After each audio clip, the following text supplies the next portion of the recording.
to marijuana. Well, meth is literally eating away at health care funds for prisons across the country. Once a user addicted to the potent drug ends up behind bars, the cost to fix the dental problem falls on you, the taxpayer. We want to warn you, some of these pictures you're about to see are graphic.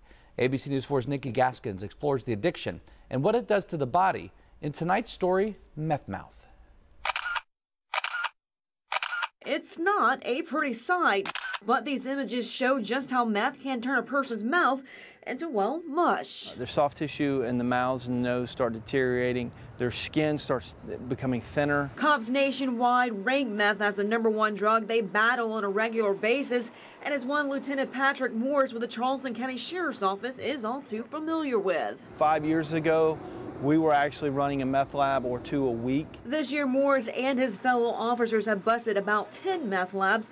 While that appears to be a decrease, he says meth cookers are just getting sneakier. It can be attributed to meth cookers learning better ways and more mobile ways of manufacturing meth to avoid detection by law enforcement. It's becoming an import drug more than it ever had in the past. For those who do get caught, they eventually end up in the state pen, of course, on the taxpayer's dime. We come into the clinic here, and as you see, this looks fairly similar to probably any dental clinic. A lot of people that come into prison have had little to any dental work. The most current stats show that an estimated 1/3 of all U.S. inmates have meth mouth, which is leading to record high health care costs, including states like Georgia, Nevada, and Texas. But the question, how do South Carolina prisons compare? 10 to 15% of the population have some sort of meth product.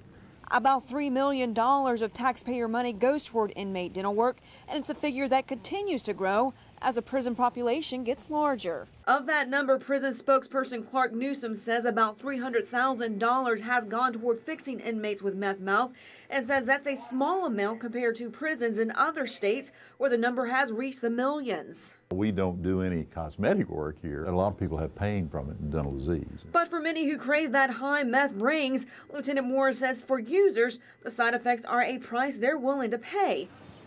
But a never-ending cycle for state prisons. There's a lot of meth cookers that go to prison. Once they get out, they start cooking again. Only to end up back behind bars. Nikki Gaskins, ABC News 4. And Newsom says 18 full-time dentists work for the South Carolina prison system and only provide basic dental care. Now,